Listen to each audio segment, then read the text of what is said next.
Buongiorno, buongiorno, ben ritrovati con Focus TG, tanta cronaca, tanta politica in questa edizione. Andiamo subito in diretta a Piombino Dese dopo la bonifica dell'ex fabbrica dei veleni di Pernumia. Inizia questa grande operazione, un altro sito industriale che è stato contaminato nel Padovano, e ci racconta tutto in diretta Francesco Rattai, che è insieme all'assessore allo sviluppo economico della Regione del Veneto, Roberto Marcato. A te Francesco.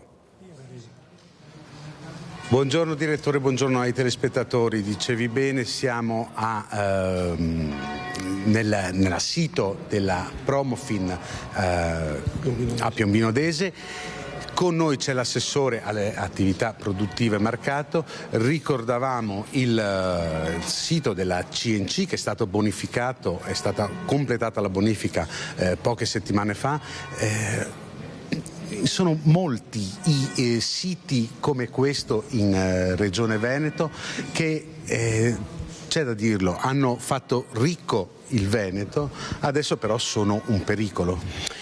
Sì, purtroppo sì, e ahimè ne scopriamo anche di nuovi, ed è il motivo per cui io continuo a chiedere a gran voce che venga rifinanziata la legge speciale per Venezia, che serve esattamente a questo, cioè a bonificare siti inquinati che compromettono l'integrità del nostro bacino lagunare. Insomma, non serve che io spieghi quanto delicata e preziosa sia Venezia, è sotto gli occhi di tutti.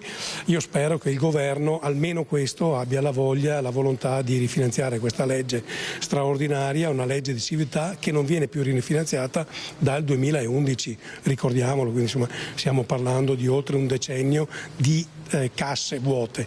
Noi stiamo usando risorse che sono residui di altri interventi, però è del tutto evidente che c'è bisogno di un rifinanziamento pesante. Ecco, ci troviamo proprio all'interno di quello che era un sito di produzione di lampadari, giusto?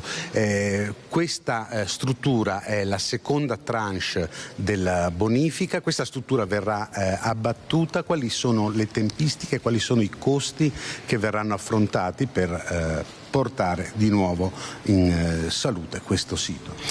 Allora, complessivamente stiamo parlando di 764.000 euro totali. I lavori inizieranno subito dopo Pasqua e l'auspicio è che si arrivi a riconsegnare l'area all'amministrazione comunale Piombino Dese prima dell'estate. Questo è il nostro cronoprogramma, speriamo che non ci siano intoppi di nessun tipo, e a ridare quest'area finalmente bonificata alla comunità dei piombinesi. Ecco, cosa c'è qua? Quali sono gli agenti inquinanti che troviamo su questo sito? Beh, sono strutturali, perché il tetto ha delle parti in Eternit, insomma non serve che vi dica che cos'è, e poi siccome qui c'era anche una galvanica, ci sono residui di quella lavorazione, ci sono rifiuti pericolosi che vanno presi, sbancati, verrà sbancato anche del terreno e portati nelle discariche specializzate. Ecco, direttore, approfitterei della gentilezza dell'assessore Marcato per chiedergli anche, cambiando argomento, un commento su una notizia che è apparsa oggi anche sui giornali. A Rovigo Forza Italia, Fratelli d'Italia sembra voler cedere il candidato sindaco, è l'unico capoluogo di provincia che andrà a elezioni a giugno, in nome dell'unità del centrodestra. Vorrei un commento togliamo le vesti dell'assessore e mettiamo quelle del militante della Lega.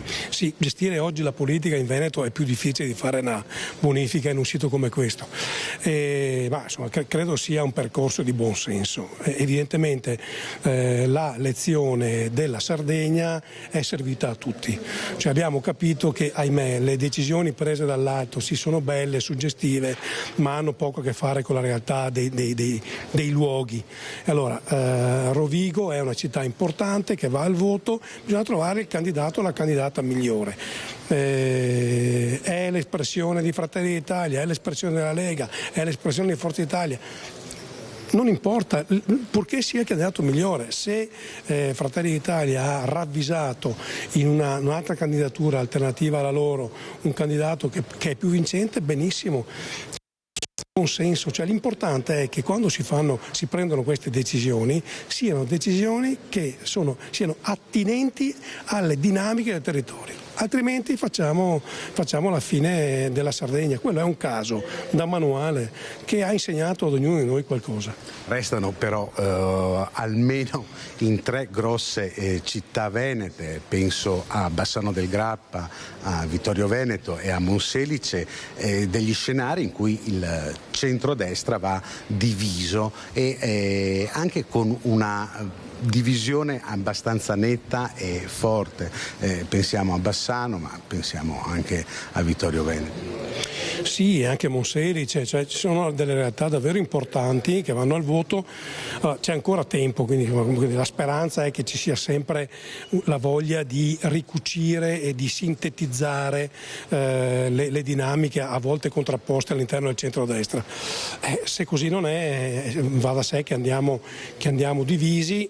L'importante è non consegnare ai nostri avversari politici città che sono importanti, perché non è solo, anche in una visione più complessiva regionale, non è solo la città che va al voto, ma questi sono, come dire, anche dei presidi che rappresentano la nostra parte politica sul territorio. Abbiamo le europee fra poco, avremo le regionali l'anno prossimo. Sono tutti elementi che, se vanno a segno, il percorso è lineare, se non vanno a segno diventa un percorso a ostacoli, allora là la questione si fa molto molto più dura. Ecco, quello che si chiedono tutti è anche legato alle prossime regionali.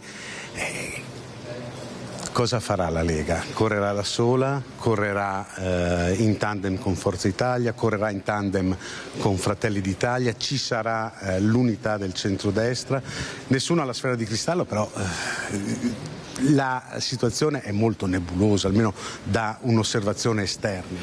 Allora, intanto bisogna capire come andranno le regionali, bisogna capire anche se c'è la volontà di rimettere in asse il partito. Detto questo, è chiaro che la volontà è quella di un centrodestra unito, perché è un'esperienza che ha premiato la nostra amministrazione e credo che sia stata che sia piaciuta ai veneti. Insomma, l'ultimo voto utile regionale ci ha visto vincenti con il 77% di consenso, quindi è chiaro che quella sarebbe la soluzione ideale. Dopodiché, se, ripeto, facciamo come in Sardegna, dove siccome io sono il più forte a livello nazionale, metto il mio e facciamo tutte queste dinamiche qua, il rischio è che ci sia una spaccatura. A quel punto là noi siamo sereni e tranquilli, come ho detto, vado dicendo ormai da un anno a questa parte, e finalmente anche la mia classe dirigente parla questa lingua. Siamo tranquillamente pronti ad andare da soli con un tridente d'attacco straordinario: Lega, lista Zaia, una lista autonomista di amministratori, e non abbiamo timore da questo punto di vista. Ecco, quindi senza timori l'assessore Marcato e senza timori la Lega. Direttore, non so se ci sono domande da studio. No, grazie Francesco, abbiamo altri collegamenti pronti, per cui dobbiamo andare avanti. Andiamo subito a San Zenone degli Ezzelini, dove c'è una svolta nel contenzioso tra Regione e Comune sulle opere complementari della Pedemontana. Sentiamo Alex Giuliano con il sindaco Marin. Buongiorno direttore, dici bene, quella che è stata un po' ribattezzata la telenovela delle opere compensative per quello che riguarda il passaggio della Pedemontana nel territorio di San Zenone degli Ezzelini, oggi subisce l'ennesima svolta. Siamo qui in compagnia del sindaco di San Zenone Fabio Marin. Perché? Perché il comune continua a vincere cause contro la regione, ma è arrivato il momento, dice lei sindaco, di smetterla di spendere soldi pubblici e di passare dalle parole ai fatti. Esatto, bisogna dire basta, perché sinceramente dopo una causa vinta dal nostro comune e 2 cause perse, perché sono quelle che la regione ha fatto contro di noi, che la regione ha perso, quindi 2 cause perse dalla regione, è ora di dire basta, perché insomma siamo 3-0. Siamo 3-0, però parlando di opere compensative riguardo la superstrada Pedemontana Veneta, riguardo risorse che devono per forza essere investite nel nostro territorio. Dopo tantissime mediazioni non siamo mai riusciti a portare a termine questo accordo. Dopo 15 quindi queste sentenze è l'ora di dire basta e iniziare a mettersi al lavoro per migliorare il nostro paese e fare le opere di cui abbiamo bisogno. Ecco, ci ricordiamo tutti di un duro anche botta e risposta fra lei e la vicepresidente De Berti. Che cosa chiedete a questo punto alla Regione, perché il tempo passa? Noi adesso alla Regione chiediamo di rispettare i patti, come abbiamo sempre chiesto. Ogni qualvolta però ci rivolgevamo alla vicepresidente De Berti, la risposta era sempre no, oppure che l'accordo non era valido. Adesso però ci sono 3 sentenze che dicono che questo accordo è valido, oppure che non ci sono risorse, anche se vediamo che in giro risorse ce ne sono molte che vengono spese da parte della Regione. Per cui è ora di iniziare a programmare le opere. Mi sono rivolto anche spesso al presidente Zaia, però lui mi ha sempre rimandato alla vicepresidente De Berti, all'assessore appunto ai lavori pubblici della Regione Veneto. Io dico però una cosa: se un mio assessore mi facesse fare 3 cause e le perdessi, io al mio assessore avrei già tolto le deleghe. Ecco, parole sicuramente forti quelle del sindaco Marin, che in questi ultimi mesi ha scritto e ha chiesto anche l'aiuto a vari consiglieri regionali. Assolutamente sì, abbiamo chiesto l'aiuto a tutti i consiglieri regionali, c'è chi ci ha ascoltato e chi non ci ha ascoltato. C'è chi ha avuto il coraggio di presentare un ordine del giorno in consiglio regionale, e però c'è chi ha avuto il coraggio di votare contro questo ordine del giorno, l'ordine del giorno che chiedeva di rispettare i patti. Un consiglio regionale che vota contro un documento sottoscritto, firmato, approvato in giunta regionale Zaia, un provvedimento, un contratto, un accordo che c'è tra comune, provincia e regione. Diciamo che sinceramente non mi sembra molto serio quello che è stato fatto a fine anno in consiglio regionale. Però insomma, quando danno gli ordini si sa che certi consiglieri agiscono rispetto agli ordini, non rispetto a quello che è il buon senso. In chiusura, direttore, chiediamo al sindaco a questo punto come chiudere la questione, che cosa chiedete alla Regione? Adesso alla Regione chiediamo di metterci al tavolo e logicamente, se prima eravamo disposti a trattare, anche a rinunciare un po' a quelle che erano le somme che ci spettano, adesso noi abbiamo già in corso una causa risarcitoria, perché ora si parla di 5.560.000 euro che la Regione deve al nostro comune. Direttore, chiaramente noi terremo informati i nostri telespettatori sulla vicenda. Per il momento da San Zenone degli Ezzelini è tutto. Grazie molte al sindaco Marin, ovviamente ad Alex Giuliano e al nostro operatore. Restiamo sul fronte della politica, anzi sulla politica con la P maiuscola, perché si va verso uno scontro senza precedenti a Bassano del Grappa. Abbiamo già visto che il candidato sindaco del centro-sinistra è Roberto Campagnolo, il candidato di una parte del centrodestra è Nicola Finco, cioè l'asse inedito Lega, Forza Italia, Democrazia Cristiana, ma si profila uno scontro tra Finco e la sindaca Elena Pavanna con la sua lista civica insieme a Fratelli d'Italia. Galeotto fu il libro, diceva Dante Alighieri, e Galeotto fu pure l'asparago, proprio come vi avevamo raccontato solo qualche giorno fa in occasione dell'apertura della stagione della prelibata primizia bassanese. Una premiere nella quale la sindaca Elena Pavan si era trovata a condividere la prima fila assieme all'assessore regionale Elena Donazzan e il vice sindaco Andrea Zonta, entrambi esponenti di Fratelli d'Italia. Certo, il posizionamento era legato al cerimoniale dell'evento, ma qualcuno aveva suggerito che quella conformazione poteva richiamare altre vicinanze politiche in corso d'opera. Ad esempio, una corsa di Fratelli d'Italia con Elena Pavan al di fuori del contesto Lega. Ecco, pare che la profezia di San Giuseppe sia stata rispettata, perché nelle ultime ore si sta facendo sempre più insistente la voce che vede proprio l'attuale sindaca pronta a candidarsi con gli alleati di governo, ma senza la sua squadra. Una fuga dalla Lega è l'ipotesi più plausibile, con la lista Pavan sindaco e il partito di Giorgia Meloni a braccetto verso le comunali di giugno. Ipotesi che sarebbe stata benedetta da Fratelli d'Italia in una riunione locale tenutasi sabato sera, che sarebbe al vaglio della sindaca e che in più di un'occasione era entrata nei titoli del nostro telegiornale. Ecco qui qualche esempio. Politica bassanese, spunta un'indiscrezione che riguarda Elena Pavan e intanto il centro si ingrandisce. La sindaca Pavan incontra in segreto politici e imprenditori, sempre più probabile l'addio alla Lega. Centrodestra ormai a pezzi, la Lega se ne va con Forza Italia, trattative tra Pavan e Fratelli d'Italia. I giochi sembrano fatti, anche se c'è ancora un minuscolo spiraglio che potrebbe far saltare di nuovo il banco. Ma sono in molti in città a ritenere che la bocciatura sostanziale rifilata dalla Lega alla sindaca per i suoi 5 anni di governo sia alla base della rottura. Con una nuova linea programmatica basata sul sambassiano, sull'ascolto della cittadinanza e su altri temi passati in secondo piano negli ultimi tempi e riportati, come la proverbiale chiesa al centro del paese, da Nicola Finco. Comunque vada, marzo sancirà novità importanti. Ve l'avevamo detto che è un mese pazzerello.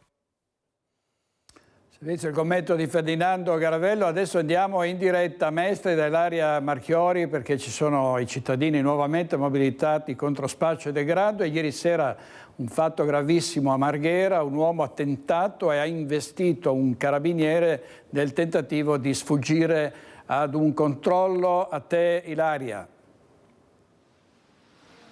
Sì, buongiorno direttore, buongiorno ai nostri telespettatori. È successo tra Via della Vena e Via della Tre Beatrici, appunto a Marghera. I carabinieri si trovavano lì per uno dei normali controlli sul posto, i controlli del territorio. Hanno intimato a questa BMW che stava sopraggiungendo l'Alto, ma non si è fermata, investendo appunto questo militare. Non ci sono state fortunatamente per lui gravi conseguenze, ma sarebbe potuta andare ben peggio. Da quanto è emerso al momento non risultano fermi né arresti e ovviamente la vicenda è in mano alla procura che deciderà eventualmente se aprire un fascicolo o meno. Vero è che si tratta di una vicenda dai contorni abbastanza oscuri. Sembra infatti che i carabinieri abbiano anche esploso alcuni colpi di avvertimento verso l'auto, ma ancora non è dato sapere se dall'auto a sua volta provenissero altri colpi. Tutto ovviamente al vaglio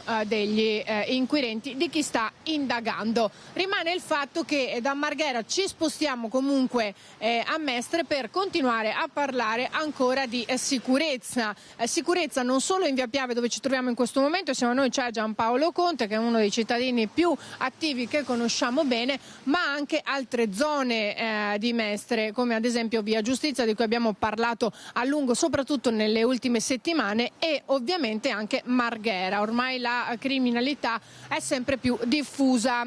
Giusto Conte, lei stesso l'ha provato anche sulla sua pelle perché alcuni giorni fa è stato a sua volta aggredito, ora sta meglio, però la situazione rimane quella che è. Sì, in effetti la situazione diciamo sotto certi aspetti è migliorata rispetto a molto tempo fa, però ci sono ancora sacche di criminalità che vanno combattute. Io per fortuna sono qui a raccontare, anzi l'ho già raccontato e adesso mi è passata questa paura che ho avuto, però trovarsi soli di fronte a un'evenienza di questo genere di sera con i giardini vuoti completamente e con una persona che ti minaccia è una cosa non proprio piacevole. Ecco, lei era stato contattato anche dal questore, tra l'altro diciamo che noi abbiamo proprio intervistato il questore anche sulla situazione in generale, lui ha detto che non è una situazione fuori controllo come invece dicono molti dei cittadini che denunciano continuamente quello che accade qui in queste zone, che i controlli ci sono, effettivamente si vedono passare le pattuglie, però è pur vero che ci sono anche continuamente, quotidianamente anche questi episodi di criminalità e i cittadini sono stanchi al punto tale che si continua a chiedere un presidio fisso. Beh, certamente, anche perché solo qua a una cinquantina di metri dal posto dove ci troviamo adesso è stato rotto diciamo la vetrina di un CAF. Poi il giorno dopo in via Dante è stato rotto un'altra vetrina di un distributore di bibite e sempre in via Dante la scorsa settimana c'è stato un parapiglia tra pusher e chi consuma droga. È intervenuta la polizia, i soldati, la polizia locale. E qui la via Piave, dove la gente chiede un presidio per poter evitare queste situazioni. Via Piave ha una lunghezza di circa 2 chilometri, di conseguenza è una cosa quasi impensabile mettere dei punti, diciamo, fissi, perché ce ne vorrebbero non uno ma più di uno, e logicamente le forze dell'ordine con l'organico che hanno non possono sopperire a questo. E allora torniamo come sempre all'appello che è stato fatto anche dal sindaco Brugnaro e da molti altri rappresentanti dell'amministrazione, ma non solo, che il problema riguarda comunque le leggi, quindi un problema che è a monte. Ricordiamo, abbiamo documentato anche nei giorni scorsi la situazione anche a Marghera, con zone in cui si vedono siringhe, zone in cui vengono distrutte le auto che sono in sosta, e così poi ovviamente anche via della giustizia. Insomma, una situazione di degrado e criminalità che purtroppo si sta diffondendo, nonostante, lo ribadiamo, i controlli ci siano, gli interventi delle forze dell'ordine ci sono anche sistematicamente, e così anche il Comune ha fatto la sua parte, però la situazione rimane quella che è. Io ringrazio Giampaolo Conte, qui da Mestre restituisco la linea allo studio. Grazie molte, grazie Ilaria Marchiori, al suo ospite. Vediamo, anche i giornali si occupano di mancanza di sicurezza. A Marghera i cittadini esasperati chiamano la polizia, qua ci sono almeno 25 pusher, ci sono state lettere al sindaco, richieste di nuove telecamere, una presenza più capillare delle forze dell'ordine. C'è stata paura in piazza San Marco per un falso allarme bomba. Polizia locale e carabinieri sono intervenuti dopo la segnalazione di una borsa e di un trolley lasciati incustoditi sopra una passerella dell'Acqua Alta davanti al campanile di San Marco e poco lontano dall'ingresso della basilica. I 2 bagagli erano stati lasciati dai proprietari davanti a Palazzo Ducale, che poi sono tornati dicendo che l'avevano fatto per potersi muovere più leggeri. Sul posto sono giunti gli artificieri per le operazioni del caso. Sì, muoversi più leggeri lasciando lì le valigie che peraltro potrebbero sparire, no? Sappiamo come vanno le cose quando si dice ne troveranno 2. C'è stata una rapina con spray urticante a Thiene, vittima un'anziana signora. Aveva utilizzato lo spray urticante per rapinare un'anziana e portarle via pochi spiccioli, ma è finito nella rete dei carabinieri. I militari del radiomobile della compagnia di Thiene hanno arrestato un giovane del posto con l'accusa di rapina aggravata. I fatti risalgono all'inizio di febbraio, quando il 29enne aveva intercettato l'anziana che tornava a casa dopo aver fatto la spesa. L'aveva avvicinata e strattonata per un braccio nel tentativo di portarle via la borsa. Alla fine la poveretta era caduta a terra, dove il rapinatore le aveva spruzzato dello spray urticante sul volto per poterle rubare le poche monete che custodiva nel portafoglio. Della rapina si sono occupati i carabinieri, che hanno acquisito le immagini delle telecamere della zona e sono riusciti a ricostruire il percorso del fuggitivo. Alla fine l'uomo è stato identificato e nella sua abitazione sono stati trovati anche i vestiti che aveva usato durante l'aggressione. La procura ha chiesto e ottenuto dal GIP del Tribunale di Vicenza gli arresti domiciliari e ora il giovane è a disposizione dell'autorità giudiziaria nella sua abitazione. Con i soldi della prostituzione a Padova pagavano un mutuo per un lussuoso appartamento nel centro della città. La Guardia di Finanza e la Polizia di Padova hanno confiscato l'abitazione a una coppia di cinesi dopo il provvedimento emesso dalla sezione distrettuale antimafia del Tribunale di Venezia. A luglio l'appartamento di 160 metri quadri era già stato sequestrato dopo alcuni accertamenti patrimoniali nei confronti dei 2 cittadini cinesi, le cui proprietà risultano sproporzionate rispetto ai redditi dichiarati nell'ultimo decennio. 2 coniugi con precedenti penali, tra cui sfruttamento della prostituzione e reati in materia di stupefacenti, che sono stati ritenuti socialmente pericolosi sulla base del codice antimafia. Le rate provenivano da carte prepagate e da versamenti di contante ritenuto profitto del reato. Sono stati scarcerati gli assassini del 30enne ucciso lo scorso settembre in un parco di Vigonza al culmine di una lite. Il pubblico ministero ha chiesto anche una proroga delle indagini. I due tunisini che lo scorso 17 settembre al culmine di una lite in un parco di Vigonza hanno ucciso il loro connazionale Marouane Ben Amer colpendolo con un tagliaunghie alla coscia sinistra sono stati rimessi in libertà in attesa del processo. Il giudice del Tribunale del Riesame ha accolto la richiesta di scarcerazione presentata dai legali dei due tunisini e ha disposto l'obbligo di presentazione quotidiana alla polizia giudiziaria.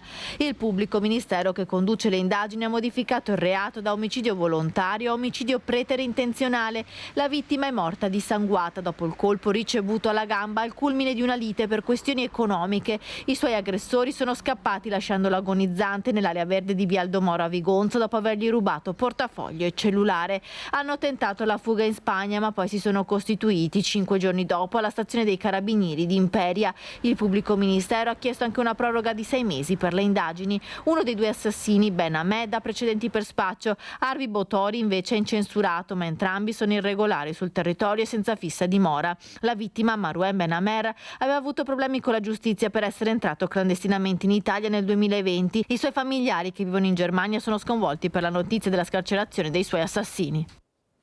Restiamo a Padova dove un uomo aggredì con un coltello un motociclista al culmine di una lite stradale per un sorpasso e un pasticcere, si tratta di un pasticcere che ha patteggiato la pena. Ha patteggiato e alla fine è stato condannato a 3 anni e 9 mesi il pasticcere di Limena accusato di tentato omicidio dopo una lite stradale con un motociclista avvenuta lo scorso 22 ottobre. Il 29enne aveva ferito al volto e al naso un 32enne moldavo che a suo dire gli aveva tagliato la strada con la moto. Il pasticcere resterà agli arresti domiciliari e dovrà risarcire la vittima con una somma di 25.000 euro. Il patteggiamento ha consentito lo sconto di 1/3 della pena. La lite era scoppiata in via Bocche a Limena all'uscita della tangenziale quando la moto aveva superato l'auto del pasticcere. Tra i due nasce un diverbio a colpi di clacson e manovre azzardate. I due mezzi si fermano all'uscita della tangenziale a pochi metri dalla casa del 29enne che estrae un coltello dal cruscotto dell'auto. Al culmine del litigio colpisce al volto il 32enne moldavo. Il pasticcere ha sempre sostenuto di aver usato l'arma per difendersi perché il motociclista lo aveva costretto ad uscire con la forza dall'auto e gli aveva impedito di entrare in casa. Due storie davvero raccapriccianti che riguardano l'uccisione di animali. L'avrete sentito dell'uomo che ha scaraventato una cagnolina fuori dal finestrino, è stato denunciato dalla figlia, quindi è stata la figlia a dire: è stato mio padre ad uccidere il nostro cane. E poi ovviamente è stato denunciato. E invece un uomo che ha ucciso il cane a fucilate. Il questore di Padova ha disposto il ritiro delle armi e la sospensione della licenza nei confronti del cacciatore 64enne di Lozzo a Testino. 6 fucili, 2 pistole e 48 cartucce di vario calibro è tutto il materiale ritirato su disposizione del questore di Padova al 64enne di Lozzo a Testino che venerdì scorso aveva ucciso un cane sparandogli 5 fucilate. Il provvedimento cautelare è stato notificato ieri dagli agenti della divisione della Polizia Amministrativa e di Sicurezza della Questura che si sono presentati all'abitazione dell'uomo. Ritirata anche la licenza di porto di fucile a uso di caccia e la denuncia di detenzione delle armi. Un provvedimento deciso per evitare altri abusi nell'utilizzo delle armi da parte del 64enne agricoltore che aveva sparato a Mochi, esemplare di pastore australiano, mentre stava passeggiando lungo l'argine del canale Bisato a Lozzo a Testino. La vicenda era stata denunciata dall'associazione 100% Animalisti che aveva ricevuto il video di 2 testimoni che avevano udito gli spari e poi ritrovato la bestiola agonizzante. Il cane era morto poco dopo come conseguenza dei 5 proiettili sparati dal 64enne. Intanto, sempre da venerdì, giorno in cui è stato ucciso Mochi, è scomparsa un'altra cagnolina che vive nella casa adiacente a quella dove viveva il pastore australiano. I 2 cani erano soliti giocare insieme. La tragedia dell'ultraleggero che è precipitato a Trevignano e che è costata la vita ai coniugi De Gennaro. La procura indaga per omicidio colposo e disastro aereo colposo e poteva andare anche molto peggio perché questo aereo è precipitato nel giardino di una abitazione. Ultraleggero precipitato a Trevignano. La procura di Treviso indaga per omicidio colposo e disastro aereo colposo. Al momento il procedimento è a carico di ignoti. Gli inquirenti stanno raccogliendo tutti gli elementi utili per cercare di capire cosa abbia provocato la tragedia. L'ipotesi ritenuta più attendibile in questo momento è quella del guasto tecnico, escluso il malore. Sul corpo di Lanfranco De Gennaro, 71 anni, e della moglie Lucia Bucceri, 70, non verrà eseguita l'autopsia. Le salme sono già a disposizione della famiglia per organizzare l'ultimo saluto. L'Autorità Nazionale per la Sicurezza del Volo sta eseguendo l'indagine tecnica, analizzando i resti del velivolo posti sotto sequestro. L'ultraleggero era stato noleggiato sabato dai coniugi De Gennaro per andare a Campoformido a ritirare il velivolo di loro proprietà in riparazione. Gli esiti della perizia nazionale saranno poi messi a disposizione della Procura di Treviso. Intanto a Trevignano, in Vicolo Alpini, dopo il viavai di curiosi della domenica per vedere la carcassa dell'aereo, i residenti, finora abituati al passaggio degli aerei in volo dalla vicina aviosuperficie, ora guardano il cielo con occhi diversi. Prima li guardavo in aria con ammirazione, adesso con un po' di sospetto, diciamo. Qualcuno si starebbe già mobilitando per chiedere al sindaco di verificare l'eventuale pericolosità della collocazione del campo di volo e delle abitazioni. Quel che è certo in questa tragedia è che Lanfranco De Gennaro era un pilota molto esperto e forse, ipotizza qualche residente, è stata proprio la sua abilità e prontezza ad evitare che la picchiata avesse conseguenze ancora più tragiche. Peggio, se non diciamo per i residenti, che poteva essere. Mi dà a pensare che sia stato magari l'abilità del pilota a far sì che non succedesse altro, e magari ci ha rimesso con la vita propria. Treviso, come tutte le città, le prese con le baby gang, con problemi di sicurezza e con i furti di biciclette e monopattini. In diretta Anna De Roberto. Sì, eccoci direttore, buongiorno. Biciclette e monopattini, diversi furti che ci sono stati nell'ultimo periodo, ma c'è una persona, un soggetto che è già stato assicurato alla giustizia, si trova in questo momento in carcere a Santabona, che di biciclette ne aveva rubate, pensate, almeno 30 in un arco temporale di circa 6 mesi, ed è stato grazie all'operazione della polizia locale, che ha potuto visionare le immagini delle telecamere di videosorveglianza, che si è riusciti a mettere le manette ai polsi a questa persona, sostanzialmente anche a far sentire più sicuri i cittadini di Treviso, che si sono visti appunto rubare diverse biciclette arrivando in città. Treviso, che è una città ciclabile, che sta votando molto alla ciclabilità e che quindi ha anche la necessità di far sentire sicuro chi arriva qui con le due ruote. Siamo in compagnia del sindaco Mario Conte. Sindaco, un plauso a questa operazione perché l'uomo è stato preso, immagino anche più sicurezza qui per la città. Sì, ringrazio il comandante Gallo e tutto il personale della polizia locale per questa operazione che ha individuato il responsabile di questi 30 furti. È stato un lavoro lungo che però è stato possibile grazie alla presenza delle videocamere di sorveglianza e grazie anche alla pazienza dei cittadini che, nonostante l'arrabbiatura, hanno dedicato del tempo a far denuncia. È fondamentale denunciare questi episodi per consentire di utilizzare degli strumenti e soprattutto aprire delle indagini che poi portano molto spesso all'individuazione dei responsabili. Quindi lavoriamo perché la nostra città sia sempre più sicura, anche da un punto di vista della tutela degli oggetti come possono essere le biciclette o i monopattini, investendo per esempio su delle bike station che andremo a realizzare in più punti della città e incrementando anche la presenza di videocamere di sorveglianza. Grazie ai cittadini perché il loro supporto è stato fondamentale. C'è anche nuovo punto, no? Nella nuova stazione di Treviso di custodia delle biciclette. Sì, sia nella stazione dei treni ci sarà una bike station custodita, ma anche nella nuova stazione delle Corriere che andremo a realizzare nell'ex area Cuor, anche lì ci sarà un'altra area dedicata alla custodia delle biciclette, ma non solo quelle, perché in altri punti strategici e scambiatori della nostra città andremo a realizzare delle bike station.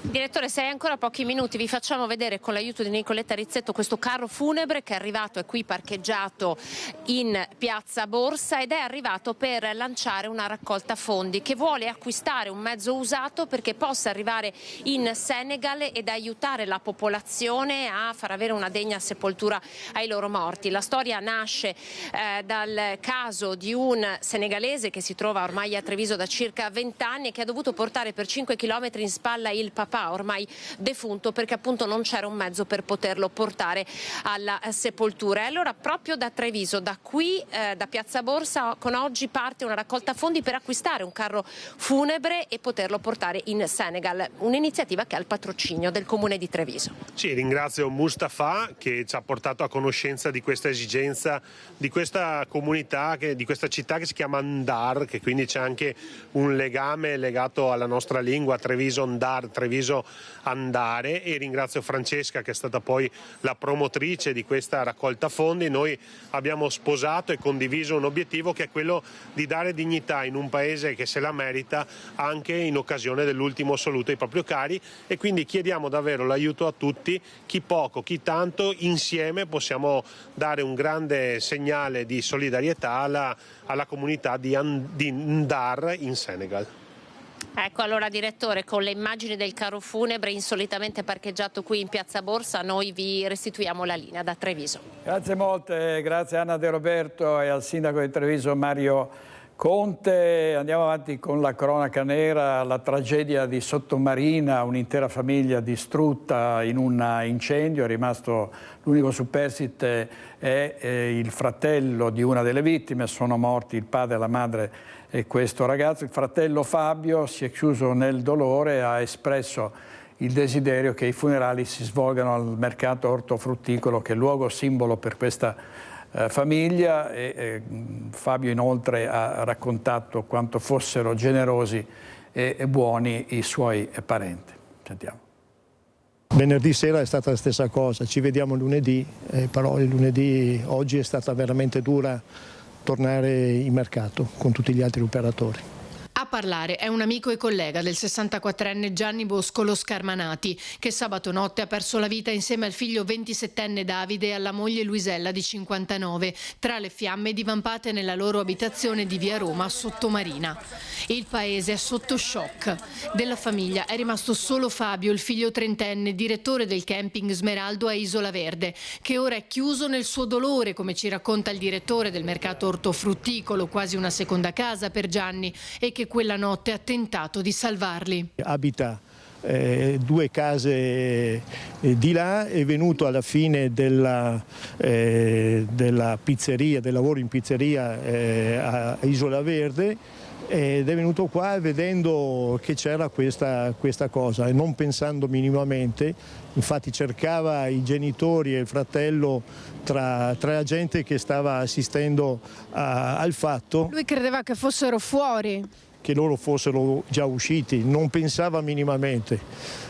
Ha detto ma sanno cosa fare in caso di incendio, ecco, la banalità anche di un approccio, si mettono dentro la vasca da bagno, poi ha detto ma la vasca da bagno l'abbiamo tolta.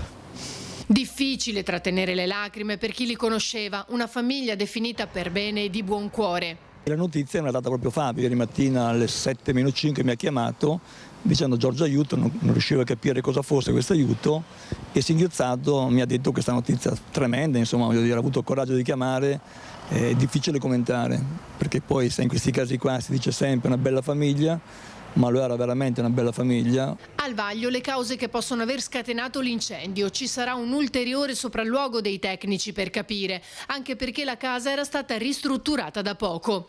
Potrebbe essersi trattato di un'anomalia all'impianto elettrico, ma al momento sono solo supposizioni. Ancora da stabilire la data dei funerali, che si svolgeranno probabilmente dopo le festività pasquali e che il figlio Fabio vorrebbe potessero essere nel mercato ortofrutticolo, ma la decisione finale spetterà al vescovo di Anin. Per quel giorno il sindaco Armelao ha proclamato il lutto cittadino con le bandiere a mezz'asta. E questa era Ilaria Marchiori. Adesso una storia davvero molto triste, cioè quella della famiglia di Michele Malenotti, l'imprenditore che aveva rilevato il marchio Belstaff, che è morto in un incidente stradale sabato sera sulla sua Vespa. I figli sono rimasti orfani, il più grande dei ragazzi, dei figli, che ha 22 anni, gli altri sono bambini, ha detto, ha organizzato una colletta, ha chiesto oltre 100.000 euro, sono già arrivati da questa colletta che questo ragazzo Ignazio ha deciso di di istituire perché ha detto il papà era in difficoltà economiche ed sarà difficile andare avanti con questi miei 5 fratellini. Assalto armato alla filiale della Crédit Agricole a Meduna di Livenza, malviventi costretti a fuggire a mani vuote, le casse erano temporizzate. Hanno fatto irruzione intorno alle 10, armati di fucile e con il volto travisato da parrucca e calza. Sono entrati nella filiale della Crédit Agricole in piazza Umberto I a Meduna di Livenza. Sono stati attimi di panico per i dipendenti ed i clienti tenuti fermi sotto la minaccia di un fucile. Volevano i soldi, ma i rapinatori non hanno fatto i conti con le casse dell'istituto di credito che sono temporizzate, ovvero non possono essere aperti da nessuno se non in un determinato lasso temporale. E quello non era il momento giusto. Ai malviventi non è rimasto che salire a bordo dell'auto e fuggire. Sul posto sono arrivati in pochissimo tempo i carabinieri della compagnia di Conegliano, immediate le indagini e la caccia ai malviventi che hanno fatto perdere per ora le tracce. Le ricerche dei militari dell'Arma hanno consentito di rintracciare il veicolo, un Renault utilizzato dai criminali sul quale sono ora in corso accertamenti a poca distanza dal luogo della tentata rapina. Nessuna persona fortunatamente è rimasta ferita, solo tanta paura. Il sindaco, la zona è monitorata. Noi abbiamo fatto una convenzione con diversi comuni, con la polizia municipale nostra, che fanno anche dei servizi notturni che però più di tanto i vigili urbani purtroppo non possono fare. Tra l'altro tramite Giunta abbiamo stanziato diversi soldini per un nuovo sistema di videosorveglianza collegato con la questura alla prefettura, però i comuni piccoli come il nostro non possono sobbarcarsi spese enormi. Passate a setaccio le telecamere di videosorveglianza della zona per identificare i malviventi. Fra l'altro proprio lo scorso fine settimana la stessa filiale era stata oggetto di un altro tentato assalto, questa volta nel mirino dei banditi lo sportello Bancomat, ma il passaggio dei carabinieri proprio nel momento in cui si erano avvicinati alla banca ha fatto desistere la banda che si era data alla fuga. 2 tentativi andati male, si indaga anche per capire se possano o meno essere gli stessi malviventi. Si pensa a questo, ma ormai siamo in un periodo veramente triste. Noi sindaci cerchiamo di farle tutte, adesso non so, installeremo delle telecamere e quant'altro, però la regione e il comune, lo Stato deve impegnarsi per dare comunque regole e pene certe, perché questi qua poi vanno a delinquere dove sanno che comunque hanno la vita facile. Questa è la triste realtà. Servizio di Daniela Sizia, oggi in regia Francesco Ceron e Andrea Basso, e parliamo dei ladri che si carano dai tetti dopo aver spaccato i lucernari. È successo in tanti centri commerciali del Trevigiano, è successo anche al centro commerciale di Conegliano. Ladri acrobati in azione al centro commerciale Conè di Conegliano. I malviventi hanno scassinato i lucernari sul tetto e poi si sono calati all'interno della struttura. Il colpo è avvenuto nella notte. Indisturbati poi hanno messo a segno furti in 2 negozi orafi. Il bottino della merce sottratta, qualche moneta in oro e alcuni prodotti di bigiotteria è in via di quantificazione. Sul posto i carabinieri che hanno avviato le indagini, acquisite le immagini delle telecamere di videosorveglianza per cercare di identificare la banda di ladri. Il centro commerciale non è nuovo a questo tipo di colpi con il medesimo modus operandi. L'omicidio nel bosco di Pieve del Grappa, un ragazzo che aveva ucciso un giardiniere albanese di 39 anni, c'è al lavoro anche il soccorso alpino per trovare l'arma del delitto.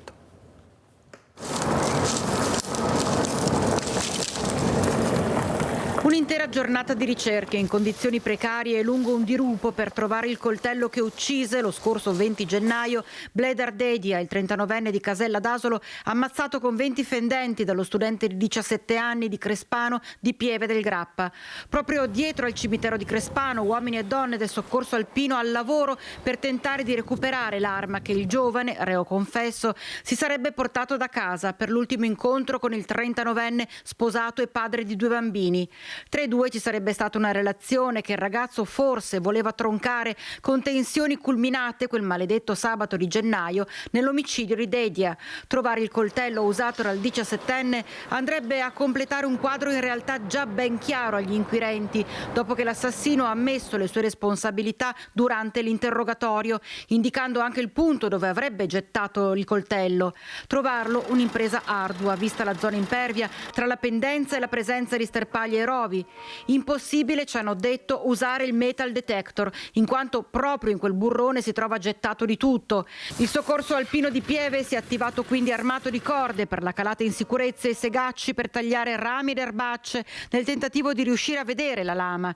Tra le ipotesi del movente potrebbe esserci un ricatto, cui il giovane, oggi 18enne, sarebbe stato vittima da parte del 39enne capace di tenere in piedi due vite parallele. Ricatto cui il ragazzo non avrebbe retto, portandolo al tragico epilogo. Vediamo l'apertura del Corriere delle Alpi sulla ragazza ricoverata per meningite dopo la festa. I titolari della discoteca avvertono: quella sera c'erano oltre 300 ragazzi, ma noi siamo tranquilli. Intanto però è scattata la profilassi per 150 persone.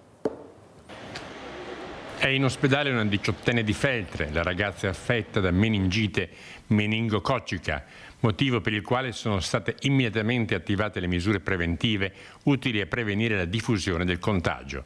Inizialmente era stata portata in pronto soccorso a Feltre, ma non appena le prime indagini di laboratorio hanno diagnosticato la malattia, il quadro clinico ha suggerito il trasferimento. Il quadro sembrava non particolarmente impegnativo, però per precauzione l'infettivologo che l'ha avuta in gestione nelle prime ore della giornata l'ha spostata in rianimazione proprio per essere in condizione di accudirla col massimo livello tecnologico se necessario. Le linee guida raccomandano la somministrazione di una dose di antibiotico a scopo preventivo ai contatti stretti del caso nei 7 giorni precedenti l'inizio della sintomatologia. La paziente sabato 16 marzo era a lezione presso l'Istituto Comprensivo Primiero, dove frequenta l'indirizzo turistico. Nella notte tra sabato 16 e domenica 17 ha frequentato una discoteca a Tronadico di Primiero, raggiungendo la struttura in autobus.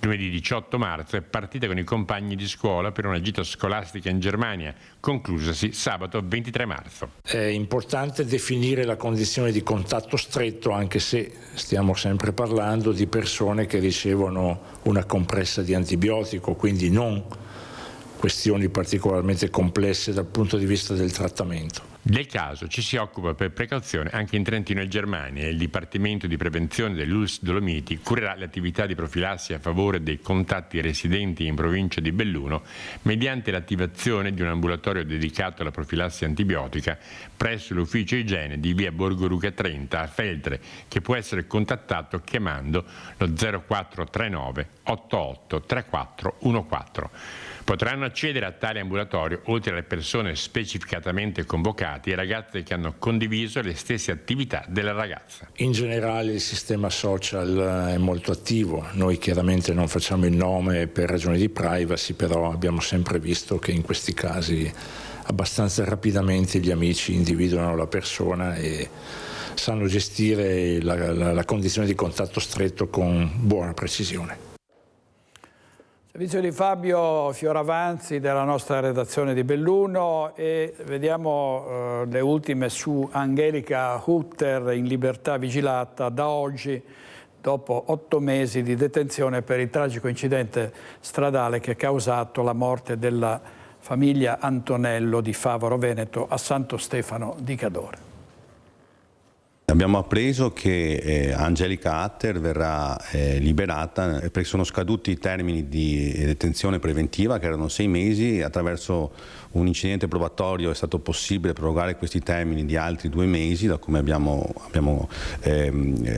capito dai giornali, e praticamente sono scaduti i termini, quindi può essere liberata. Angelica Hutter ha ottenuto la libertà vigilata dopo 8 mesi di detenzione. La tedesca, accusata del triplice omicidio stradale di Marco e Mattia Antoniello e Maria Grazia Zuin, i 3 familiari di Favaro Veneto in vacanza a Santo Stefano di Cadore, si trovava in cella dallo scorso 6 luglio. Accusata di omicidio stradale plurimo aggravato, la 33enne soffre di un vizio parziale di mente, secondo le perizie mediche, che ha compromesso la sua capacità di intendere e volere al momento dell'incidente. dell'incidente. Nell'ultima udienza, durante la quale è apparsa tranquilla accanto al suo avvocato, è stata concordata la libertà vigilata con l'obbligo di ricevere cure psichiatriche per ridurre il rischio di recidiva.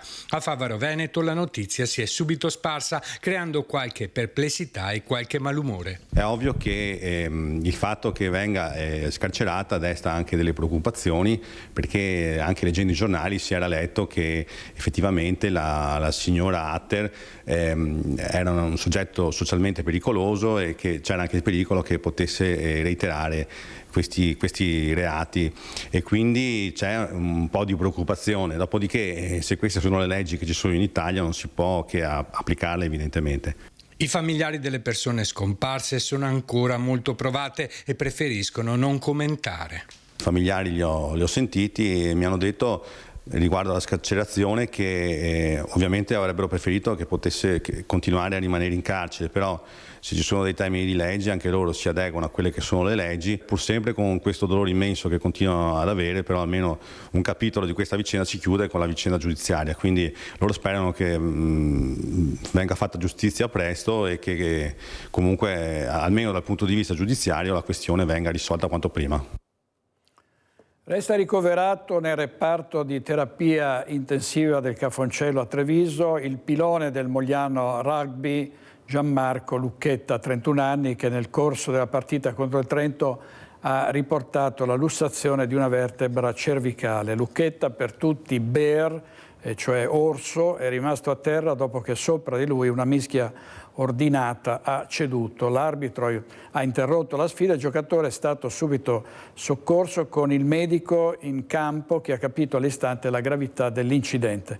Immediata la chiamata al 118 con l'uomo portato d'urgenza al Cafoncello. Una prima operazione chirurgica ha avuto esito positivo, ma resta sotto osservazione il quadro neurologico. Tramite i social la società ha rivolto a Lucchetta gli auguri per una pronta guarigione. C'è stato un incidente domestico a Moriago, vittima un 53enne che è caduto rovinosamente dalle scale.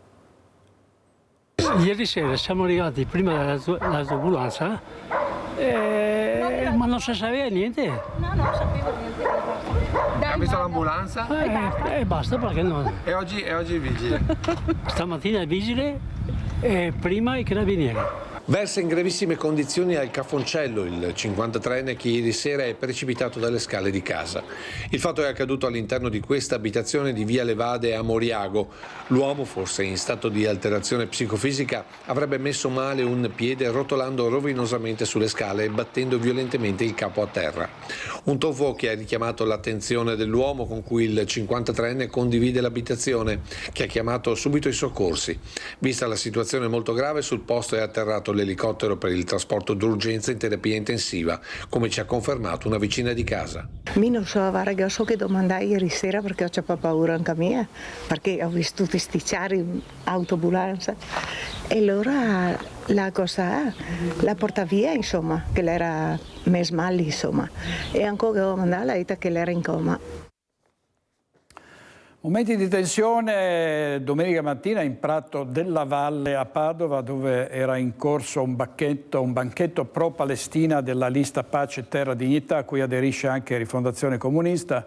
Qui si sono presentate due ragazze, una delle quali aveva sulle spalle la bandiera israeliana, mentre l'altra filmava tutto.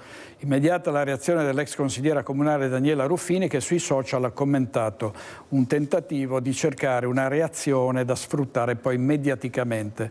Provocare e cercare visibilità, ha sempre detto la Ruffini, sulla pelle di più di 30.000 civili morti non ha bisogno di commenti. La ragazza è una studentessa di veterinaria nata in Israele, sui social esprime da sempre le sue posizioni a sostegno dello Stato ebraico, soprattutto dopo gli attentati del 7 ottobre, cioè la carneficina compiuta dai terroristi di Hamas nei kibbutz.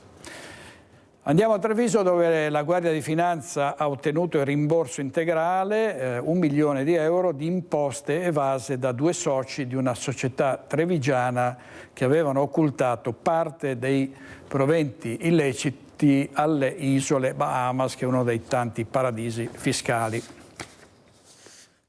Abbiamo ottenuto il rimborso integrale per un totale di 1,2 milioni di euro, comprensivo di interessi e sanzioni, delle imposte evase da una società trevigiana. Si tratta di una società trevigiana di consulenza informatica che tra il 2015 e il 2018 ha contabilizzato fatture per operazioni inesistenti per 1,5 milioni di euro. Le Fiamme Gialle avevano rintracciato alle isole Bahamas parte dei proventi dell'evasione fiscale, indagine che aveva portato alla luce come l'impresa trevigiana avesse contabilizzato fatture emesse da una società maltese regolate su un conto corrente in Repubblica Ceca. Da qui i nostri sospetti, che ci hanno poi portato a scoprire come i bonifici dalla Repubblica Ceca erano stati dirottati dapprima negli Emirati Arabi presso una fiduciaria con sede a Dubai e successivamente erano finiti in 2 conti correnti cifrati con sede nelle Bahamas, intestati proprio ai 2 soci dell'impresa. Segnalati alla Procura della Repubblica, i 2 soci erano stati sequestrati oltre 280.000 euro, quota pari al provento del riciclaggio. Al momento, nonostante la restituzione della somma di denaro evasa, i 2 restano indagati. Restano sottoposti a indagini per i reati di dichiarazione fraudolenta mediante utilizzo di fatture per operazioni inesistenti e di autoriciclaggio. Era agli arresti domiciliari a Vicenza, ma li ha violati per andare a vedere la partita del figlio, almeno così ha detto. Ha violato gli arresti domiciliari ammettendo di averlo fatto per assistere alla partita di calcio del figlio. Protagonista della vicenda avvenuta a Vicenza, un uomo sottoposto alla misura restrittiva per reati quali il possesso di materiale pedopornografico. Nel campo sportivo di un quartiere cittadino è stato notato sugli spalti da un equipaggio delle volanti della questura impegnato in un controllo. Fatta una rapida verifica nelle banche dati per accertare che la misura degli arresti domiciliari fosse ancora in atto, gli agenti lo hanno intercettato chiedendogli per quale motivo fosse uscito di casa senza autorizzazione. A quel punto ha ammesso le proprie responsabilità, spiegando di voler vedere il figlio impegnato nel match. L'uomo è stato ricondotto presso l'abitazione dove doveva restare recluso, mentre nel frattempo è stata informata l'autorità giudiziaria che ha poi ripristinato i domiciliari nei suoi confronti. E a Campomarzo a Vicenza un balordo aveva tentato con un suo amico di molestare una donna. È stato necessario lo spray urticante, lo spray al peperoncino per bloccarlo. Gli agenti delle volanti che lo hanno fermato sono dovuti ricorrere all'uso di uno spray al peperoncino per bloccare un balordo in Campomarzo che assieme ad un suo compare aveva molestato una donna. È accaduto nel primo pomeriggio di ieri, su segnalazione della stessa vittima. I poliziotti erano intervenuti prontamente, riuscendo ad individuare i responsabili sospettati, 2 stranieri in regola con il permesso di soggiorno. Si tratta di un tunisino di 36 anni e di un nigeriano di 28. A carico del 36enne, durante l'identificazione sul posto è risultato pendente un ammonimento del questore per stalking ancora da notificare. Per questo si era reso necessario l'accompagnamento dello straniero in questura. L'uomo invece ha reagito violentemente ai poliziotti, prelevando infine da terra un pezzo di plastica e ferendosi i polsi. È a questo punto che gli agenti hanno fatto uso dello spray, richiedendo anche l'intervento dei medici del SUEM. L'uomo è stato denunciato per resistenza a pubblico ufficiale. Servizio di Daniele Garbin della nostra redazione di Vicenza. Adesso andiamo in pubblicità, ma state con noi perché poi avremo un'esclusiva di Lorenzo Maier che ha intervistato il patriarca Francesco Moraglia sulla prossima visita del Papa a Venezia. State con noi.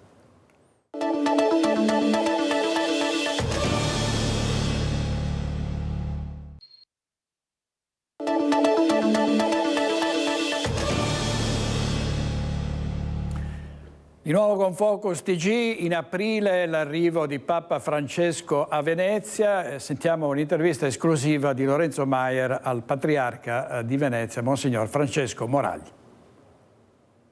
Hanno dato sempre per certa la venuta del Papa, si trattava semplicemente di riuscire a mettere a fuoco i vari momenti, soprattutto calibrare, tenendo conto anche delle difficoltà di spostamento della città di Venezia.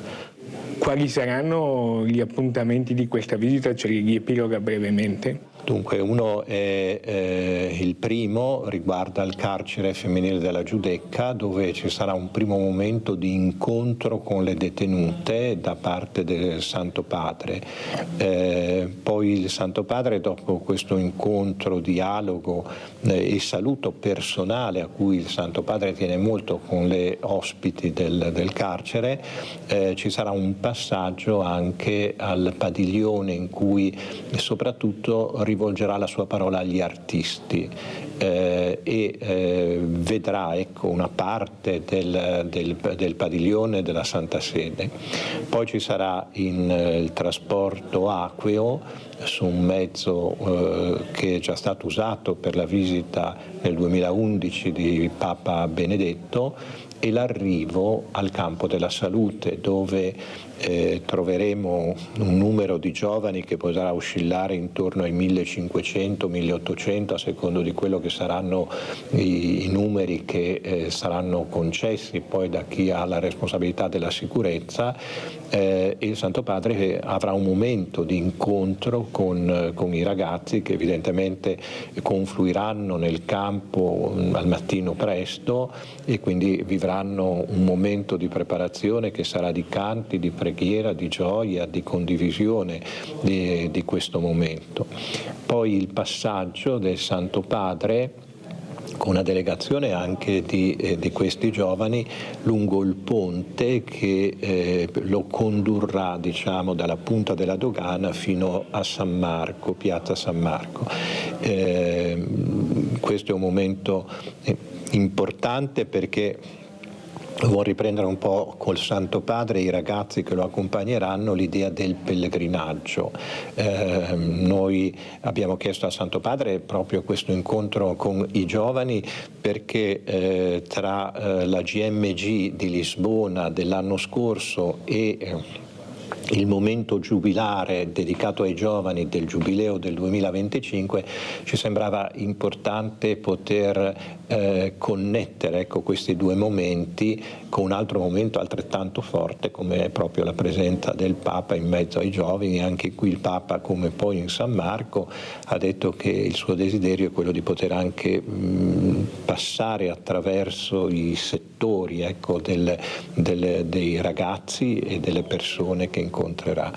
Poi il momento culminante è quello certamente della celebrazione eucaristica in piazza San Marco, alle 11, sarà presieduta dal Santo Padre, concelebrata dai vescovi del Triveneto, che sono invitati tutti. Anche devo tornare un attimo indietro e dire che tra i giovani presenti al Campo della Salute faremo in modo tale che ogni diocesi del Triveneto, le 15 diocesi del Triveneto, le 14 diocesi del Triveneto oltre Venezia, possano avere un certo numero di ragazzi presenti in rappresentanza, diciamo, delle varie diocesi. La celebrazione eucaristica, ci sarà il canto, un coro parrocchiale della parrocchia di San Giovanni Evangelista di Mestre, e poi ci sarà anche una rappresentanza della Cappella Marciana.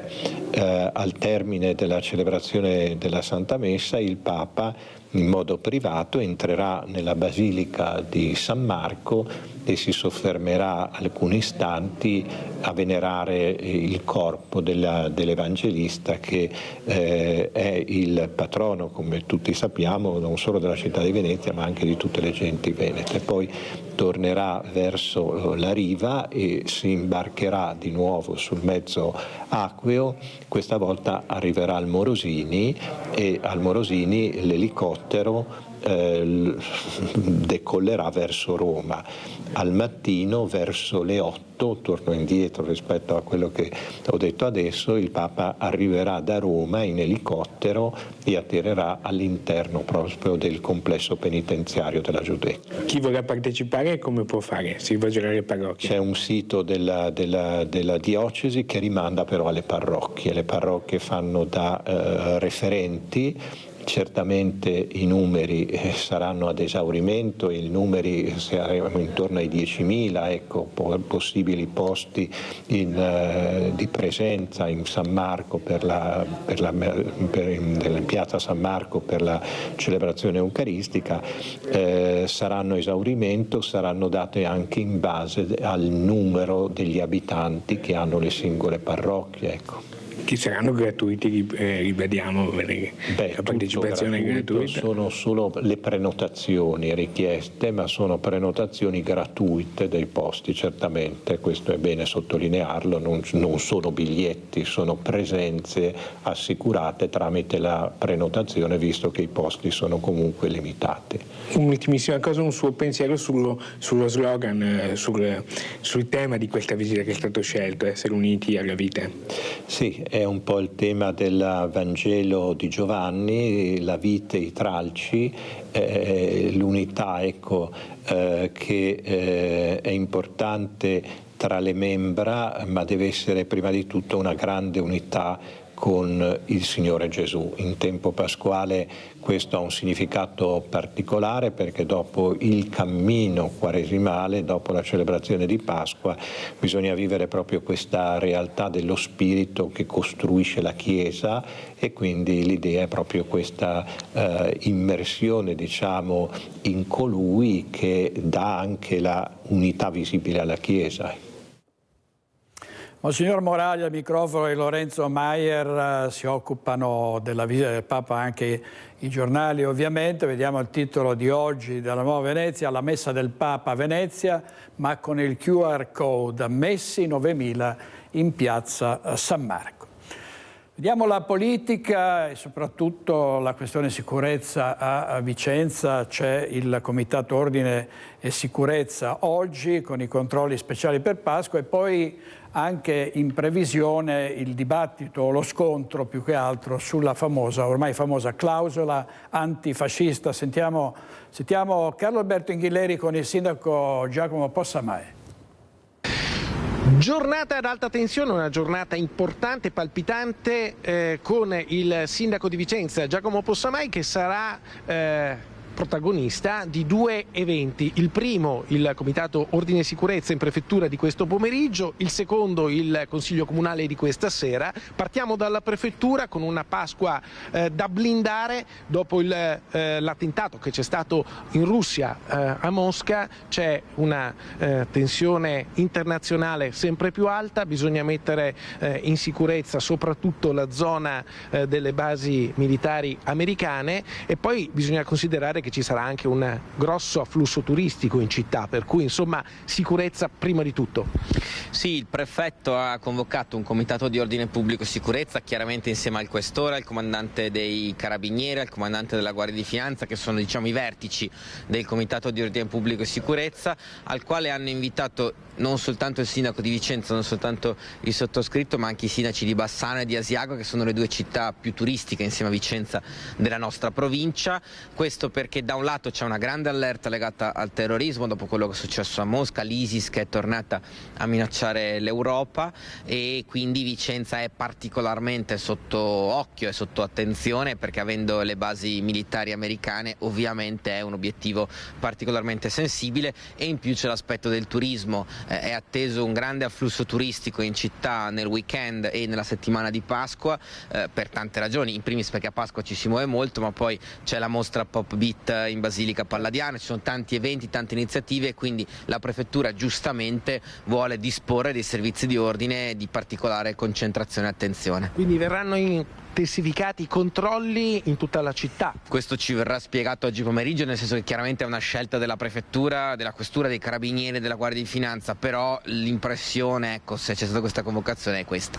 Non solo Vicenza, ma anche Bassano ed Asiago. Sì, perché l'attenzione è rivolta ai comuni con un elevato flusso turistico, siccome inizia la bella stagione, anche se oggi non sembrerebbe, devo dire. Asiago in particolare, l'altopiano, incomincerà di nuovo ad essere frequentato in vista della primavera, e quindi insomma c'è sicuramente un'attenzione particolare anche per questi siti. L'altro grande appuntamento è il Consiglio Comunale di questa sera con la clausola antifascista che verrà portata all'ordine del giorno con una mozione. Sì, se ne discuterà in Consiglio Comunale oggi per la prima volta, non sarà la discussione vera e propria perché quella avverrà quando arriverà il regolamento sulla clausola. Oggi c'è una mozione, quindi un documento diciamo così politico di discussione. Noi abbiamo detto in campagna elettorale e anche in questi mesi che torneremo a reintrodurre la clausola antifascista, devo dire anche alla luce di quello che è successo la settimana scorsa sul fronte del generale Vannacci. Ecco, da questo punto di vista spieghiamo anche ai nostri telespettatori di che cosa si tratta. Sì, molto semplicemente, noi abbiamo un pensiero molto semplice e diretto, cioè che chiunque ha diritto di parola, e quindi sapete ci sono state le contestazioni perché abbiamo concesso la sala al generale Vannacci, ma noi pensiamo che sia giusto che tutti possano esprimere la loro opinione, certo dentro il solco della Costituzione, dentro il solco della Costituzione che nasce naturalmente dalla battaglia antifascista, e quindi da questo punto di vista chiederemo tramite il regolamento, così come era un tempo a Vicenza, semplicemente di sottoscrivere il rispetto delle norme della Costituzione. Bene, d'accordo, io ringrazio Giacomo Possamai, quindi due grandi appuntamenti che sono nel mirino in questo momento, prima il Comitato Ordine e Sicurezza e poi il Consiglio Comunale.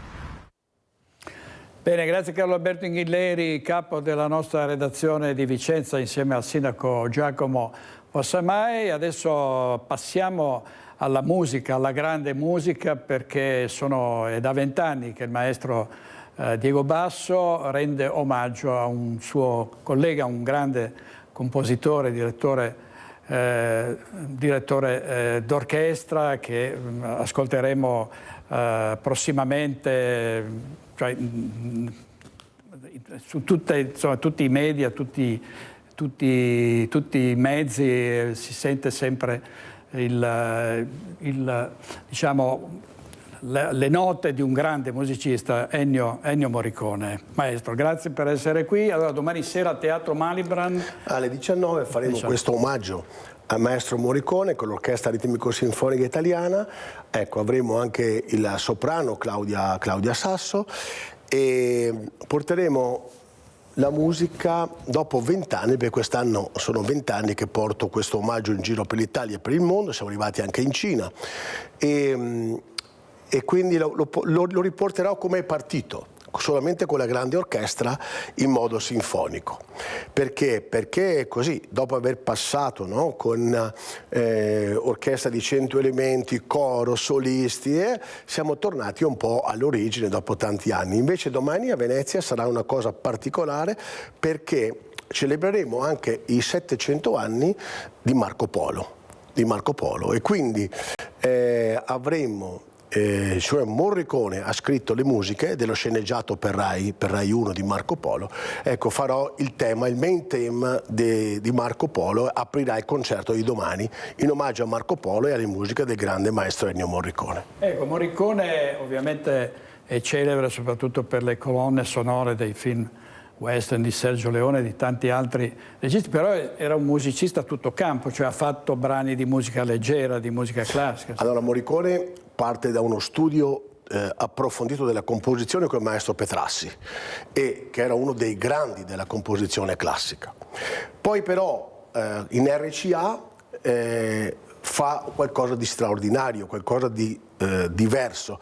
Mentre prima di Morricone nella musica pop c'era un accompagnamento musicale rispetto al brano, Morricone comincia e inventa l'arrangiamento vero e proprio. Cosa vuol dire? Che mette dei brani, dei fraseggi di introduzione nei temi importanti. Non so, ricordo In ginocchio da te, ricordo Abbronzatissima, ma ci possiamo fare un Sapore di sale. Cioè lui ha proprio inventato questo modo di fare gli arrangiamenti, quindi è stato il precursore di tutto quello che poi è successo dopo, perché poi non si è più fatto l'accompagnamento ma l'arrangiamento dei brani. La prima sua parte, RCA, poi con le colonne sonore non solo Sergio Leone ma tutti i più grandi registi. con Sergio Leone lui ha inventato il mondo western, perché il mondo western prima non era sinfonico, lui l'ha fatto diventare sinfonico. Ecco, qui sentiamo questo è un concerto tenuto a Col Margherita all'alba, alle 10 di mattina, praticamente subito dopo l'alba, con 2600 metri, quindi la prima volta che un'orchestra arriva a 2600 metri, con il grande maestro flautista Andrea Griminelli, che ha fatto oltre 400 concerti con Luciano Pavarotti, ma che poi è stato uno che ha suonato e lavorato con il maestro Ennio Morricone. Il maestro Ennio Morricone addirittura ha scritto un brano per flauto e orchestra per le antiche scale per il maestro Andrea Griminelli. Io ho la fortuna di collaborare con il maestro Griminelli da molti anni, lui è un flautista di primo ordine a livello internazionale e qui abbiamo fatto appunto questo omaggio a Morricone a 2600 metri. Classico anche come uno scenario spettacolare, insomma, sì, no? sicuramente. In alta montagna. Esatto. Domani sera al Teatro Malibran, quindi tutta l'orchestra ritmica sinfonica. 48 elementi orchestra ritmo-sinfonica e il soprano Claudia Sasso che farà i temi che Morricone ha scritto per soprano. C'è Una volta West, Buono, il brutto e il cattivo, Giù la testa, Il segreto del Sahara. Cioè, ecco, sono quei temi dove Morricone ha usato la voce soprano e la voce del soprano senza troppa vibrazione. Perché Morricone, ricordiamoci che era precisissimo in quello che lui voleva fare e ha usato strumenti originalissimi, nel senso le campane per dei suoni, la frusta, per quel West ha inserito la frusta come strumento. Sì. Quindi insomma è anche questa una caratteristica importantissima. C'è il famoso fischio per un pugno di dollari. Per un pugno di dollari, esatto. Qui invece vedo le immagini di Bibione perché abbiamo portato questo è Il segreto del Sahara, abbiamo portato Morricone anche in riva al mare. È stato qualcosa di eccezionale il silenzio dell'acqua che ci accompagnava con 3.000 persone di pubblico e anche questa è una bellissima sensazione, cioè portare le musiche di Morricone non solo nei grandi teatri ma anche in grandi paesaggi è qualcosa di straordinario, è qualcosa che io ci tengo molto perché la musica è una musica che deve arrivare a tutti, no? Non molti, magari anche i più giovani fanno fatica a arrivare in teatro.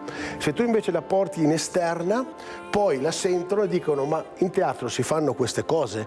Allora magari vanno anche in teatro a vedere qualcosa di più classico. Quindi io secondo me per me è molto importante che la musica venga fatta dappertutto, perché la musica è di tutti e dobbiamo riuscire a far sì che i ragazzi si avvicinino alla musica dal film, alla musica classica, alla musica sinfonica, alla musica pop, perché comunque la musica c'ha una M sola, dobbiamo sempre ricordarci di questo. C'è un ritorno quindi anche dei giovani al teatro anche soprattutto in queste occasioni, no? Perché magari sui classici c'è ancora un po' ma la musica fa sempre sicuramente sì. Sold out. Sicuramente sì, la musica dopo il Covid siamo ritornati, no? a vedere i concerti e questo è qualcosa di molto bello, di molto importante. Abbiamo avuto degli anni di restrizioni difficili e credo che anche in quel tempo la musica abbia accompagnato le persone. Anche se non c'erano concerti live, ci sono state le persone che a casa non avevano altro che poter ascoltare della musica, una delle poche cose che si poteva fare. E quindi ci ha accompagnato anche in quei momenti un po' difficili e un po' tristi. E adesso appena c'è stata la possibilità, c'è questo grande impatto, no, di concerti in tutti gli spazi, in tutti i posti e quindi è molto bello perché la gente può tornare a stare insieme, ecco, questo sicuramente con la musica. Allora maestro, dobbiamo andare proprio un paio di minuti in pubblicità e poi torniamo per parlare ancora di questo omaggio, l'ennesimo omaggio del maestro Diego Basso ad Ennio Morricone, un grande compositore, un grande direttore d'orchestra che purtroppo ci ha lasciati, ma che proprio la musica ha questa forza, no? Cioè, che rimane nei secoli. Morricone possiamo definirlo un classico, Esatto. Le sue musiche saranno per sempre. Pubblicità, torniamo subito, state con noi, grazie.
me è davvero straordinario, questo è un concerto a Sernaglia della Battaglia, all'alba, maestro. 6 di mattina, una sensazione bellissima. Poi la fortuna di trovare anche di quelle giornate eccezionali, no? Perché trovi, se è un concerto così trovi un po' di nebbia, hai perso l'effetto. E trovare che il sole sorge finché tu suoni, quindi il sole in quel momento lì ha dipinto le colline man mano che sorgeva. C'è stata un'affluenza eccezionale, parlano di 4.000 persone, 3-4.000 persone, che sono venute a vedere un concerto, perché poi, come dicevo prima, il posto, l'ambiente, no? La sensazione. Il teatro ha un suo fascino. Domani sera il Malibra è straordinario, un teatro bellissimo dentro a Venezia, cioè è tutto un mondo, però anche questi spazi, no? dove si va in riva al mare, 2600 metri, sulle colline, all'alba, al tramonto, cioè la musica ti dà delle sensazioni straordinarie che vengono amplificate dall'ambiente dove ti trovi. Ecco, prima citava il maestro Diego Basso la RCA, che è stata una fucina di grandi musicisti, Claudio Baglioni, Riccardo Cocciante, Lucio Dalla. Tra l'altro su Lucio Dalla c'è stato proprio siamo appena tornati dall'Ariston, no? Abbiamo fatto un grande concerto venerdì scorso con Lucio in orchestra, dove è stato un concerto particolare perché abbiamo la fortuna di avere con noi Marcello Balestra, che è stato al fianco di Lucio Dalla per 30 anni. Quindi ha raccontato ogni canzone che io andavo a suonare con l'orchestra, lui raccontava come è nata, perché Lucio cosa voleva dire con quel brano. E poi la cosa straordinaria è che siamo riusciti a avere così quelle cose che succedono per caso, no? Però io da Arzignano 11 anni fa ho fatto un concerto con Lucio Dalla e mi sono trovato dopo 10 anni un master con dentro la voce di Lucio Dalla pura, e lì ci ho costruito l'orchestra sinfonica. Quindi noi nel nostro concerto portiamo 2 brani di Lucio Dalla, Anna e Marco e Caruso, dove Lucio Dalla canta. Quindi qualcosa autorizzati dalla famiglia e dalla Sony, e siamo riusciti a fare questa operazione con la tecnica di oggi e l'orchestra live. Abbiamo ottenuto questo risultato che, insomma, sentire Lucio Dalla che ricanta è qualcosa, poi ricanta una versione che non esiste in un disco, perché era un live, è stato un live che abbiamo fatto ad Arzignano nel 2011. Ecco, dicevamo prima, è finito il periodo della discografia, insomma, dei dischi, e vale tantissimo invece il live, no? Cioè ormai gli artisti su quello puntano. Oggi sì, oggi è tornato molto il live, molto è il mondo dove l'artista si può esprimere, no? Una volta c'era la macchina del disco, la fabbrica del disco che funzionava tantissimo. Oggi abbiamo i download, abbiamo tutta una serie di altre cose, però diciamo che gli artisti prediligono il live perché c'è un contatto col pubblico, perché vai a trovare il tuo pubblico, perché poi ci sono degli ambienti straordinari. Piazza degli Scacchi di Marostica, per dire, no? O tutte le piazze bellissime italiane, gli spazi dove vengono fatti i concerti, quindi c'è un mondo e poi secondo me è bello perché la gente ha ricominciato a stare assieme.